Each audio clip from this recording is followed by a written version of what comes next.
ಪಿತನ ಸುತನ ಮತ್ತು ಪವಿತ್ರಾತ್ಮರ ನಾಮದಲ್ಲಿ ಆಮೇನ್. ಆರೋಗ್ಯದಾಯಕನೇ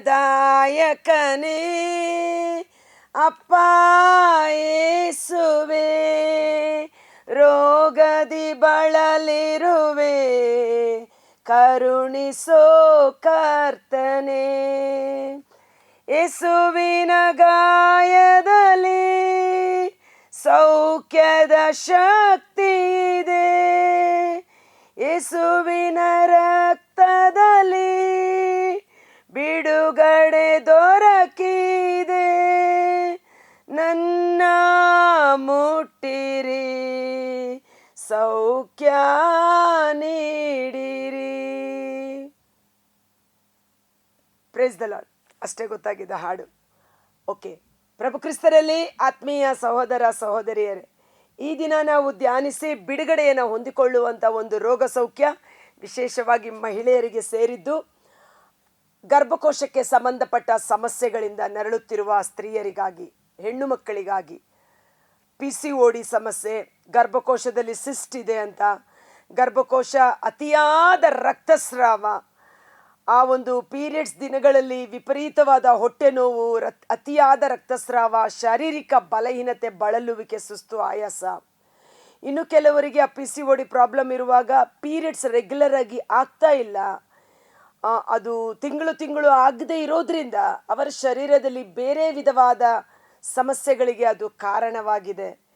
ಇನ್ನು ಕೆಲವರಿಗೆ ಗರ್ಭಕೋಶ ಕಾರ್ಯ ಮಾಡದೆ ಹೋಗಿರುವುದು. ಗರ್ಭಕೋಶದ ಮೂಲ ಉದ್ದೇಶ ದೇವರ ಸೃಷ್ಟಿ ಕಾರ್ಯದಲ್ಲಿ ಭಾಗಿಯಾಗಿ ಮಕ್ಕಳ ಸಂತಾನದ ಸೌಭಾಗ್ಯವನ್ನು ಉಂಟು ಮಾಡುವುದಕ್ಕಾಗಿ ಹೆಣ್ಣು ಮಕ್ಕಳಿಗೆ ದೇವರು ಕೊಟ್ಟಿರುವ ವಿಶೇಷ ಕೃಪೆ, ವಿಶೇಷ ವರದಾನ, ವಿಶೇಷ ಅಭಿಷೇಕ, ದೇವರ ಸೃಷ್ಟಿ ಕಾರ್ಯದಲ್ಲಿ ಭಾಗಿಯಾಗುವುದು. ಅಕ್ಕ, ಏನಕ್ಕ ಇದು ರಕ್ತಸ್ರಾವ ಬರೀ ಮಹಿಳೆಯರಿಗೆ ಸಂಬಂಧಪಟ್ಟಿದ್ದಲ್ವಾ ಅಂತ ಇದನ್ನು ಬೇಜಾರು ಮಾಡ್ಕೋಬೇಡಿ. ಇದು ಗಂಡಸರು ಸಹ ಕೇಳಿಸ್ಕೋಬೇಕು. ಅವರಿಗೂ ಸಹ ತನ್ನ ತಾಯಿ ಅಥವಾ ತನ್ನ ಹೆಂಡತಿ, ತನ್ನ ಒಡ ಹುಟ್ಟಿದ ಸಹೋದರಿಯರ ಸಮಸ್ಯೆಗಳು ಈ ರೀತಿಯೆಲ್ಲ ಇರುತ್ತದೆ ಎಂದು ಗೊತ್ತಾದಾಗ ಅವರಿಗೆ ಯಾವ ರೀತಿಯಲ್ಲಿ ನಾವು ಸಹಕರಿಸಬಹುದೆಂದು ಪುರುಷರಿಗೆ ಒಂದು ತಿಳುವಳಿಕೆಯನ್ನು ಪರಿಶುದ್ಧಾತ್ಮರು ಸಹ ನೀಡಲು ಈ ವಿಡಿಯೋ ಉಪಯೋಗಕರವಾಗುತ್ತದೆ ಎಂದು ನಾನು ತಿಳಿತೇನೆ. ಅನೇಕ ಸ್ತ್ರೀಯರು ಮಕ್ಕಳಿಲ್ಲದೆ, ಆ ಗರ್ಭಕೋಶ ಇದ್ದು ಸಹ ಅದು ಫಲ ಕೊಡದೆ ಬಂಜೆ, ಗೊಡ್ಡು ಎಂದು ಒಂದು ಬೇಸರ ಅಥವಾ ನೋವಿನಲ್ಲಿ ಇರುವಂತಹ ಪರಿಸ್ಥಿತಿ. ಆದ ಕಾರಣ ಈ ಗರ್ಭಕೋಶಕ್ಕೆ ಸಂಬಂಧಪಟ್ಟ ಎಲ್ಲ ರೋಗ ಬಾಧೆಗಳು, ಈ ಗರ್ಭಕೋಶಕ್ಕೆ ಸಂಬಂಧಪಟ್ಟ ಎಲ್ಲ ಪಾಪಶಾಪದ ಕಟ್ಟುಗಳು ಯೇಸುವಿನ ನಾಮದಲ್ಲಿ ಬಿಡುಗಡೆಯಾಗಿ ನನ್ನ ಜೀವಸ್ವರದ ಕುಟುಂಬದಲ್ಲಿರುವ ಸಹೋದರಿಯರು ಸಂತೋಷದಿಂದ ಜೀವಿಸಲು ಬೇಕಾದ ಕೃಪೆಗಾಗಿ ಇಂದಿನ ಜೀವಸ್ವರದಲ್ಲಿ ಪ್ರಾರ್ಥಿಸೋಣ. ಮಾರ್ಕನು ಬರೆದ ಶುಭ ಸಂದೇಶ 5ನೇ ಅಧ್ಯಾಯ 25ನೇ ವಚನ. 12 ವರ್ಷಗಳಿಂದಲೂ ರಕ್ತಸ್ರಾವ ರೋಗದಿಂದ ಬಳಲುತ್ತಿದ್ದ ಮಹಿಳೆಯೊಬ್ಬಳು ಆ ಗುಂಪಿನಲ್ಲಿ ಇದ್ದಳು. ಅನೇಕ ವೈದ್ಯರಿಂದ ಚಿಕಿತ್ಸೆ ಪಡೆದಿದ್ದರೂ, ಕೈಯಲ್ಲಿದ್ದ ಹಣವನ್ನೆಲ್ಲ ವ್ಯಯ ಮಾಡಿದ್ದರೂ ಅವಳ ರೋಗ ಮಾತ್ರ ಉಲ್ಬಣವಾಗುತ್ತಿತ್ತೇ ಹೊರತು ಸ್ವಲ್ಪವೂ ಗುಣಮುಖ ಆಗುತ್ತಿರಲಿಲ್ಲ. ಯೇಸುವಿನ ವಿಷಯವಾಗಿ ಜನರು ಹೇಳುತ್ತಿದ್ದುದನ್ನು ಆಕೆ ಕೇಳಿ ಜನರ ಗುಂಪಿನಲ್ಲಿ ಸೇರಿ ಯೇಸುವನ್ನು ಹಿಂಬಾಲಿಸಿದಳು. ಯಾತಕ್ಕಾಗಿ ನಾನು ಪವಿತ್ರ ಗ್ರಂಥದಲ್ಲಿ ಬರೆದಿರುವ ರೋಗ ಸೌಖ್ಯದ ವಿಷಯಗಳನ್ನು ಸಾಕ್ಷಿಯಾಗಿ ನಾವು ಓದಿ ಧ್ಯಾನಿಸುತ್ತೇವೆ. ಕಾರಣ ಕೀರ್ತನೆ 119 ವಚನ 99ರಲ್ಲಿ, ದೇವಾ, ನಿನ್ನ ಸಾಕ್ಷಿಗಳನ್ನು ನಾನು ಧ್ಯಾನಿಸುತ್ತಿರುವ ಕಾರಣ ಆ ಸಾಕ್ಷಿಗಳು ನನ್ನಲ್ಲಿ ಕಾರ್ಯ ಮಾಡುತ್ತದೆ ಎಂಬುದಾಗಿ. ರೋಗ ಸೌಖ್ಯದ ಸಾಕ್ಷಿಗಳು, ದೇವರು ಮಾಡಿದ ಅದ್ಭುತ ಕಾರ್ಯಗಳ ಸಾಕ್ಷಿಗಳನ್ನು ನಾವು ಕೇಳುವಾಗ, ಧ್ಯಾನಿಸುವಾಗ, ಓದುವಾಗ ನಮ್ಮಲ್ಲಿ ವಿಶ್ವಾಸ ಹೆಚ್ಚಾಗುತ್ತದೆ. ಈ ಸ್ತ್ರೀಗೆ ದೇವರು ಮಾಡಿದಂಥ ಅದ್ಭುತ ನನಗೂ ಸಹ ಮಾಡಲು ಶಕ್ತರಾಗಿದ್ದಾರೆ ಎಂದು ಪ್ರಾರ್ಥನೆಯಲ್ಲಿ ನಾವು ಪ್ರಾರ್ಥಿಸಿ ಬಿಡುಗಡೆಯನ್ನು ಹೊಂದಿಕೊಳ್ಳಲು ಸಾಕ್ಷಿಗಳು ಬಹಳ ಮುಖ್ಯ.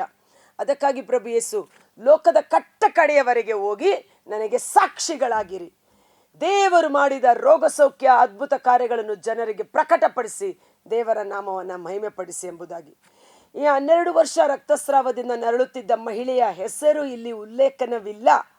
ಆದರೆ ಎಷ್ಟೋ ರೋಗ ಸೌಖ್ಯ ಪ್ರಾರ್ಥನೆಯಲ್ಲಿ ಈ ಮಹಿಳೆ ಸಾಕ್ಷಿಯಾಗಿ ಬಂದು ನಮ್ಮ ಮಧ್ಯದಲ್ಲಿ ಜೀವಂತವಾಗಿ ನಿಂತುಕೊಳ್ಳುತ್ತಾರೆ.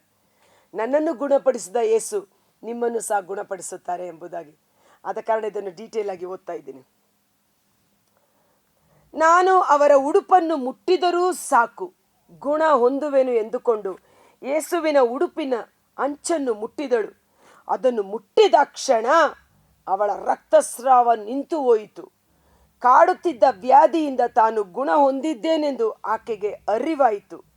ಇತ್ತ ಯೇಸು ರೋಗವನ್ನು ಗುಣಪಡಿಸುವ ಶಕ್ತಿ ತಮ್ಮಿಂದ ಹೊರಹೊಮ್ಮಿದ್ದನ್ನು ತಕ್ಷಣ ತಿಳಿದು ಸುತ್ತಲಿದ್ದ ಜನರತ್ತ ತಮ್ಮ ದೃಷ್ಟಿಯನ್ನು ಹರಿಸಿ, ನನ್ನ ಉಡುಪನ್ನು ಮುಟ್ಟಿದವರು ಯಾರು ಎಂದು ಪ್ರಶ್ನಿಸಿದರು. ನೋಡಿ, ಯೇಸುವಿನ ಜೊತೆ ಸಾವಿರಾರು ಜನರು ಇದ್ದರು.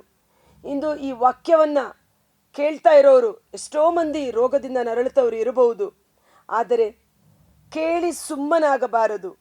ಕೇಳಿದವನು ವಿಶ್ವಾಸಿಸಿ ನಂಬಿದಾಗ ಅದು ಆತನಲ್ಲಿ ಕಾರ್ಯ ಮಾಡುತ್ತದೆ. ಆಕೆ ವಿಶ್ವಾಸದಿಂದ ಯೇಸುವಿನ ಉಡುಪಿನ ಅಂಚನ್ನು ಮುಟ್ಟಿದಳು. ಸಾಕು, ನಾನು ಗುಣ ಹೊಂದುತ್ತೇನೆ ಎಂದು. ಇವತ್ತು ದೇವರ ವಾಕ್ಯ ನಮ್ಮ ಸಮೀಪದಲ್ಲಿದೆ. ದೇವರ ವಾಕ್ಯ ಕೀಲು ಮಜ್ಜೆ ನರ ನಾಡಿಗಳ ನಡುವೆ ತೂರಿ ಹೋಗಿ ಸೌಖ್ಯಪಡಿಸುವಂಥದ್ದಾಗಿದೆ. ಮಲಾಕಿ 4:2 ನೀತಿಯ ಸೂರ್ಯನು ನಿಮ್ಮ ಮಧ್ಯದಲ್ಲಿ ಉದಯಿಸಿ ಸ್ವಸ್ಥತೆಯ ಕಿರಣಗಳನ್ನು ಬೀರಿ ನಿಮ್ಮನ್ನು ಗುಣಪಡಿಸುವನು. ನೀವು ಕರುವಿನಂತೆ ಕುಣಿದು ಕುಪ್ಪಳಿಸುವಿರಿ. ಆ ನೀತಿಯ ಸೂರ್ಯ ಪ್ರಭು ಯೇಸು ಕಲ್ವಾರಿ ಶಿಲುಬೆ ಮೇಲೆ ನಮಗಾಗಿ ಅವರ ಶರೀರವನ್ನೇ ಜಜ್ಜಲು ಒಪ್ಪಿಸಿಕೊಟ್ಟಿದ್ದಾರೆ. ಅವರ ಗಾಯಗಳಿಂದ ನನಗೆ ಸೌಖ್ಯ ಎಂದು ನಾವು ಅರಿಕೆ ಮಾಡೋಣ. ಈ ಗರ್ಭಕೋಶದ ಬಗ್ಗೆ ನಾನು ಮಾತನಾಡಲು ಯೋಚನೆ ಮಾಡುವಾಗ, ಯೇಸುವೆ, ಎಲ್ಲ ರೋಗಗಳನ್ನು ನೀವು ಅನುಭವಿಸಿದ್ದೀರಿ, ಗರ್ಭಕೋಶದ ಸಮಸ್ಯೆ ಅಂತ ಹೇಳುವಾಗ ಯೇಸು ನಗ್ತಾ ಹೇಳ್ತಾರೆ, ನಾನು ಒಂದು ಸಣ್ಣ ಮಗುವಾಗಿ ಮಾತೆ ಮರಿಯಳ ಉದರದಲ್ಲಿ ಗರ್ಭಕೋಶದಲ್ಲಿ ಇದ್ದಂಥ ಮಗು ನಾನು. ಆ ಗರ್ಭಕೋಶವನ್ನು ಸೃಷ್ಟಿ ಮಾಡಿದ ಸೃಷ್ಟಿಕರ್ತ ನಾನು. ದೇವರ ಅರಿವಿಗೆ ಬಾರದೇ ಇರುವಂಥದ್ದು ಯಾವುದೂ ಇಲ್ಲ. Praise the lord. ಆದ ಕಾರಣ ಯೇಸು ಸೌಖ್ಯದಾಯಕ. ಎಲ್ಲ ರೋಗಗಳನ್ನು, ಎಲ್ಲ ರೋಗ ಅಂದರೆ ಎಲ್ಲ ರೋಗ, ಅದು ದೊಡ್ಡ ರೋಗ ಸಣ್ಣ ರೋಗ ಅಂತ ಇಲ್ಲ. ಯೇಸುವಿನ ಹತ್ತಿರ ಕ್ಯಾನ್ಸರ್ ಇರ್ಬೋದು, ಕೋಲ್ಡ್ ಇರ್ಬೋದು, ತಲೆನೋವು ಇರ್ಬೋದು, PCOD ಇರ್ಬೋದು, ಎಲ್ಲ ರೋಗಗಳನ್ನು ಗುಣಪಡಿಸಲು ಶಕ್ತನಾದದ್ದು ಪ್ರಭು ಯೇಸುವಿನ ಗಾಯಗಳು. ನನ್ನ ಬಾಸುಂಡೆಗಳಿಂದ ಅವರಿಗೆ ಗುಣವಾಯಿತು. ಅಷ್ಟೇ. ಯೇಸುವಿನ ಗಾಯಗಳಿಂದ ನನಗೆ ಸೌಖ್ಯ, ಯೇಸುವಿನ ಗಾಯಗಳಿಂದ ನನಗೆ ಗುಣವಾಯಿತು ಎಂದು ನಾವು ಡಿಕ್ಲೇರ್ ಮಾಡುವಾಗ, ಅರಿಕೆ ಮಾಡುವಾಗ ಆ ವಾಕ್ಯ ನಮ್ಮಲ್ಲಿ ಕಾರ್ಯ ಮಾಡಲು ಪ್ರಾರಂಭ ಮಾಡುತ್ತದೆ.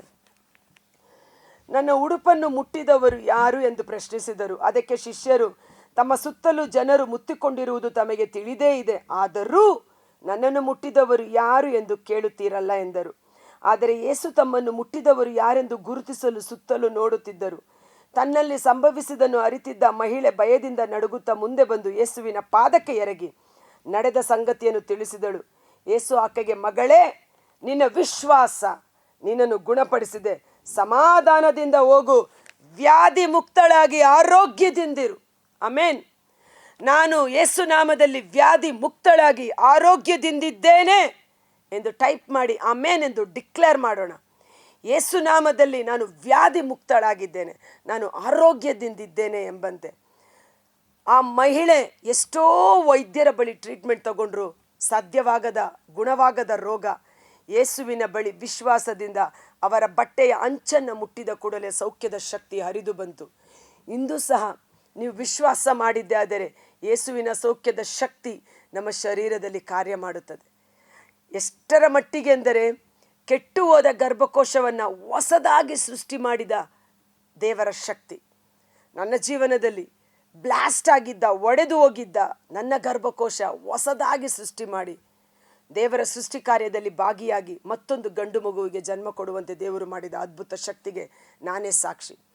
ಇವತ್ತು PCOD ಅನ್ನೋ ಹೆಸರು ಹೇಗೆ ಬಂತು ಅಂತ ಗೊತ್ತಿಲ್ಲ. ಗರ್ಭಕೋಶಕ್ಕೆ ಸಂಬಂಧಪಟ್ಟಂತೆ ಏನೇನೋ ಪದಗಳನ್ನು ಡಾಕ್ಟರ್ಸ್ ಹೇಳ್ತಾರೆ. ಆದರೆ ಎಲ್ಲ ನಾಮಕ್ಕಿಂತಲೂ ಶ್ರೇಷ್ಠವಾದ ನಾಮ ಯೇಸುವಿನ ನಾಮ. ಯೇಸುವಿನ ನಾಮದ ಮುಂದೆ ಸ್ವರ್ಗಲೋಕ, ಭೂಲೋಕ, ಪಾತಾಳ ಲೋಕದ ಸಕಲ ಜೀವರಾಶಿಗಳು ಅಡ್ಡ ಬಿದ್ದು ಆರಾಧಿಸುವು, ಮೊಣಕಾಲೂರುವು. ಆ PCOD ಎಂಬ ಪದ ಅನೇಕ ಹೆಣ್ಣು ಮಕ್ಕಳನ್ನು ಕಾಡ್ತಾ ಇದೆ. ಆ ಗರ್ಭಕೋಶದ ಸಮಸ್ಯೆಯಿಂದ ಅನೇಕ ಹೆಣ್ಣು ಮಕ್ಕಳು ನರಳುತ್ತಿದ್ದಾರೆ. ಅನೇಕ ಹೆಣ್ಣು ಮಕ್ಕಳಿಗೆ ಮಕ್ಕಳಾಗದೆ ಬಂಜೆ ಎನಿಸಿಕೊಂಡು ಶೋಕದಲ್ಲಿ, ದುಃಖದಲ್ಲಿ, ಅವಮಾನದಲ್ಲಿದ್ದಾರೆ. ಆ PCOD ಎಂಬ ಹೆಸರಿನ ದುರಾತ್ಮ ಯೇಸು ಎಂಬ ನಾಮದ ಶಕ್ತಿಗೆ ಅಧೀನವಾಗಲಿ. ಯೇಸು ಎಂಬ ನಾಮದ ಶಕ್ತಿಯಿಂದ ಆ ಗರ್ಭಕೋಶದ ಸಮಸ್ಯೆಗಳು ಸಂಪೂರ್ಣವಾಗಿ ಬಿಡುಗಡೆಯಾಗಲಿ, ಗುಣವಾಗಲಿ. ಕಾರಣ ಹವ್ವಳು ಪಾಪ ಮಾಡಿದಾಗ ನೀನು ಕಷ್ಟಪಟ್ಟು ಮಕ್ಕಳನ್ನು ಹೆರುವೆ ಎಂಬುದಾಗಿ ಆ ಗರ್ಭಕೋಶಕ್ಕೆ ಸಂಬಂಧಪಟ್ಟಂತೆ ಒಂದು ಶಾಪದ ರೀತಿಯಲ್ಲಿ ಮಾತುಗಳು ಬಂತು. ಆದರೆ ಗಲಾತ್ಯ 3:13-14 ಯೇಸು ಶಿಲುಬೆ ಮರಣದ ಮೂಲಕ ಈ ಧರ್ಮಶಾಸ್ತ್ರದ ಎಲ್ಲ ಶಾಪಗಳಿಂದ ನಮ್ಮನ್ನು ಬಿಡುಗಡೆ ಮಾಡಿದ್ದಾರೆ. ಅಬ್ರಹಾಮನ ಸೌಭಾಗ್ಯಕ್ಕೆ, ಸಂತತಿ ಸಂತಾನಕ್ಕೆ ನಮ್ಮನ್ನು ಬಾಧ್ಯಸ್ಥರನ್ನಾಗಿದ್ದಾರೆ. ಆಮೇನ್. ಆ ವಾಕ್ಯವನ್ನು ನಾವು ವಿಶ್ವಾಸಿಸೋಣ. ಆ ವಾಕ್ಯ ನಮ್ಮಲ್ಲಿ ಕಾರ್ಯ ಮಾಡಲಿ. ಇನ್ನೊಂದು ಘಟನೆ ನಾವು ನೋಡ್ತೀವಿ. 2 ಅರಸರುಗಳ ಗ್ರಂಥ 2ನೇ ಅಧ್ಯಾಯ ವಚನ 19ರಲ್ಲಿ, ನಮ್ಮ ಒಡೆಯರಾದ ನಿಮಗೆ ಗೊತ್ತಿರುವಂತೆ ಈ ಊರು ಕಟ್ಟಿಸಿರುವ ಸ್ಥಳ ಚೆನ್ನಾಗಿದೆ, ಆದರೆ ನೀರು ಕೆಟ್ಟದ್ದು, ಆದ್ದರಿಂದ ಗರ್ಭಪಾತ ಹೆಚ್ಚು. ಎಲಿಷಾ ಪ್ರವಾದಿಯ ಕಾಲದಲ್ಲಿ ಒಂದು ಊರನ್ನು ಸಂಧಿಸುವಾಗ ಆ ಊರು ತುಂಬ ಚೆನ್ನಾಗಿತ್ತು, ಆದರೆ ಆ ಊರಿನ ನೀರು ಕೆಟ್ಟದ್ದಾಗಿತ್ತು. ಆ ನೀರನ್ನು ಕುಡಿದ ಕಾರಣ ಅಲ್ಲಿ ಗರ್ಭಪಾತಗಳು ಹೆಚ್ಚಾಗಿ ಮಕ್ಕಳು ಉಳಿಯುತ್ತಿರಲಿಲ್ಲ. ಇವತ್ತು ಈ PCOD ಪ್ರಾಬ್ಲಮ್ಗೆ ಡಾಕ್ಟರ್ಸ್ ಹೇಳೋದೇನು? ಫುಡ್ ಹ್ಯಾಬಿಟ್ಸ್, ಅವರ ಊಟದ ವೈಖರಿ ಅಥವಾ ಅವರ ಊಟೋಪಚಾರ. ಈ ಜಂಕ್ ಫುಡ್ ತಿಂತಾರೆ, ಅದು ತಿಂತಾರೆ, ಇದು ತಿಂತಾರೆ. ಅಥವಾ ಅವರ ದ ನೇಚರ್ ಆಫ್ ವರ್ಕ್ ಅಂತ ಕೆಲವರಿಗೆ ಹೇಳ್ತಾರೆ. ಬಿಕಾಸ್ ಕೌನ್ಸಿಲಿಂಗ್ ಬರುವಾಗ, ನಾವು ಪ್ರಾರ್ಥನೆಗೆ ಕುಳಿತುಕೊಳ್ಳುವಾಗ ಹೆಣ್ಣು ಮಕ್ಕಳು ಹೇಳುವ ಸಮಸ್ಯೆ nature of work. Night duty, night shift ಮಾಡ್ತೀವಿ, ಡೇ ಟೈಮಲ್ಲಿ ನಾವು ನಿದ್ದೆ ಮಾಡಬೇಕಾಗಿದೆ. ಅಥವಾ ಇನ್ನೊಂದು ಸಮಸ್ಯೆ ಏನು ಹೇಳ್ತಾರೆ, ಒಂದೇ ಕಡೆ ಕುಳಿತುಕೊಂಡು ಕೆಲಸ ಮಾಡೋದು, ಫಿಸಿಕಲ್ ಮೂಮೆಂಟ್, ಫಿಸಿಕಲ್ ಎಕ್ಸಸೈಸ್ ಇಲ್ಲದೆ ಇರೋದು. ಸೊ ಇವೆಲ್ಲ ಇರೋ ಕಾರಣ ಅದು ಹೆಣ್ಣು ಮಕ್ಕಳಿಗೆ PCODಗೆ ಕಾರಣ ಆಗುತ್ತೆ ಅಂತ. ಸೊ ಇದೆಲ್ಲ ಏನೇ ಇರಲಿ, ಡಾಕ್ಟರ್ ಹೀಗೆ ಹೇಳ್ತಾರೆ ಅಥವಾ ಸಮಾಜ ಹೀಗೆ ಹೇಳುತ್ತೆ, ಅದೆಲ್ಲ ಪಕ್ಕಕ್ಕೆ ಇಡೋಣ. ಇಲ್ಲಿ ದೇವರ ವಾಕ್ಯದಲ್ಲಿ ನಾವು ನೋಡ್ತೀವಿ, ಅವರು ಕುಡಿಯುವ ನೀರು ಅಶುದ್ಧವಾಗಿದ್ದ ಕಾರಣ ಅದು ಅವರ ಗರ್ಭಕೋಶವನ್ನು, ಮಕ್ಕಳನ್ನು ನಾಶ ಮಾಡುತ್ತಿತ್ತು.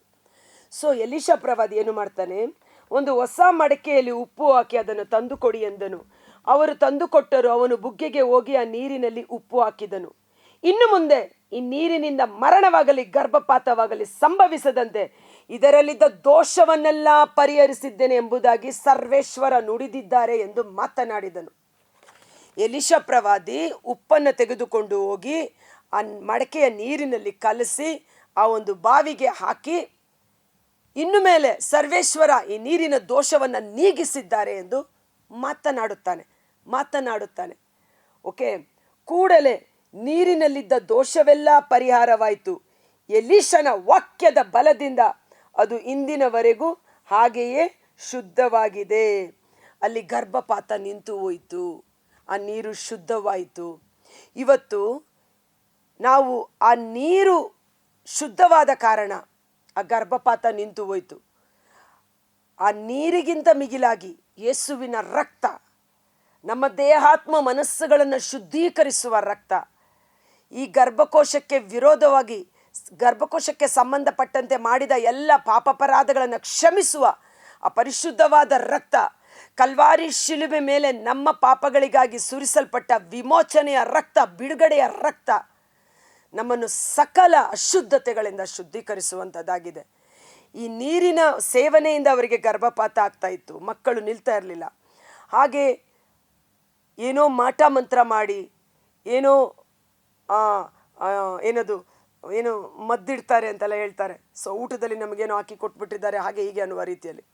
ಆದರೆ ಸಂಖ್ಯಾಕಾಂಡ 23:23 ಹೇಳುತ್ತೆ, ಇಸ್ರಾಯೇಲರ ವಿರುದ್ಧ ಮಾಟ ಮಂತ್ರವಿಲ್ಲ, ಯಾಕೋಬನ ವಿರುದ್ಧ ಶಾಸ್ತ್ರ ಶಕುನವಿಲ್ಲ. ಯೇಸು ನಾಮದಲ್ಲಿ ವಿಷ ಪದಾರ್ಥ ತಿಂದರೂ ನಿಮ್ಮ ಶರೀರಕ್ಕೆ ಯಾವುದೇ ಹಾನಿ ಉಂಟಾಗುವುದಿಲ್ಲ.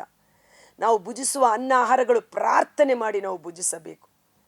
ಮತ್ತು ಈ ಒಂದು ಬಂಜೆತನ ಅಥವಾ ಗರ್ಭಪಾತ, ಮಕ್ಕಳು ನಿಲ್ಲದೇ ಇರುವಾಗ ಎಷ್ಟು ನೋವಾಗುತ್ತೆ, ಮಕ್ಕಳನ್ನು ಕಳೆದುಕೊಂಡಾಗ ಎಷ್ಟು ದುಃಖ ಆಗುತ್ತೆ. ಇದೆಲ್ಲ ಸೈತಾನನ ಕೆಲಸ.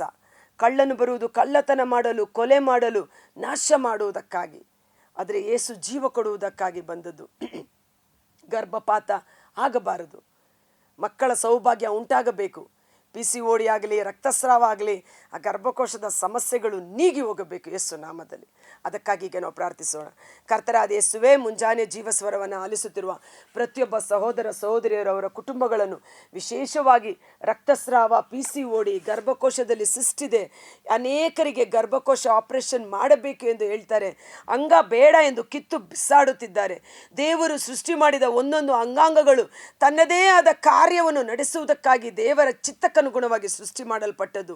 ಯಾವುದನ್ನು ದೇವರು ವ್ಯರ್ಥವಾಗಿ ಸೃಷ್ಟಿ ಮಾಡಲಿಲ್ಲ. ಈ ಸಮಯದಲ್ಲಿ ಆ ರಕ್ತಸ್ರಾವ ಸ್ತ್ರೀಯ ವಿಶ್ವಾಸದ ಮೇರೆಗೆ ಯೇಸುವಿನ ಬಟ್ಟೆಯ ಅಂಚನ್ನು ಮುಟ್ಟಿದಾಗ ಅವಳ ರಕ್ತಸ್ರಾವ ನಿಂತು ಹೋದ ರೀತಿಯಲ್ಲಿ ಯೇಸುವಿನ ನಾಮದಲ್ಲಿ, ಯೇಸುವಿನ ರಕ್ತದ ಅಭಿಷೇಕದಲ್ಲಿ, ಯೇಸುವಿನ ಗಾಯಗಳಿಂದ ಈ ರಕ್ತಸ್ರಾವ ಎಂಬ ರೋಗದ ಸಮಸ್ಯೆಯ ದುರಾತ್ಮಗಳು ಬಿಡುಗಡೆಯಾಗಲಿ. ಈ ಸಮೂಹ ಪರಿಪೂರ್ಣವಾದ ಸೌಖ್ಯವನ್ನು ಹೊಂದಿಕೊಳ್ಳಲಿ. ಕಾಲ ಕಾಲಕ್ಕೆ ಋತುಚಕ್ರಗಳನ್ನು ಬದಲಾಯಿಸುವ ದೇವರು, ಸೂರ್ಯ ಚಂದ್ರ ನಿಗದಿತ ಸಮಯಕ್ಕೆ ಬಂದು ನಿಗದಿತ ಸಮಯದಲ್ಲಿ ತಮ್ಮ ಪ್ರಯಾಣವನ್ನು ಮುಂದುವರಿಸಲು ದೇವರಿಗೆ ವಿಧೇಯವಾಗಿರುವ ಸೃಷ್ಟಿಗಳು. ಹೀಗಿರುವಲ್ಲಿ ಆ ಗರ್ಭಕೋಶ ನಿಯಮಿತ ಕಾಲಕ್ಕೆ ಸರಿಯಾಗಿ ಪೀರಿಯಡ್ಸ್ ಉಂಟಾಗಲಿ, ಸರಿಯಾಗಿ ಋತುಚಕ್ರ ಅವರಲ್ಲಿ ಉಂಟಾಗಲಿ. ಆ ಸಮಯದಲ್ಲಿ ಯಾವುದೇ ರೀತಿಯ ಅಸ್ವಸ್ಥತೆ, ಬಲಹೀನತೆ ಅವರ ಶರೀರವನ್ನು ಕಾಡದಂತೆ ಪರಿಶುದ್ಧಾತ್ಮರ ಶಕ್ತಿ ಅವರಲ್ಲಿ ಸಶರೀರವಾಗಿ ಇಳಿದು ಬರಲಿ. ಗರ್ಭಕೋಶದ ಗಡ್ಡೆಗಳು ಯೇಸು ನಾಮದಲ್ಲಿ ಕಣ್ಮರೆಯಾಗಿ ಹೋಗಲಿ. ಗರ್ಭಕೋಶ ಫಲಭರಿತವಾಗಲಿ.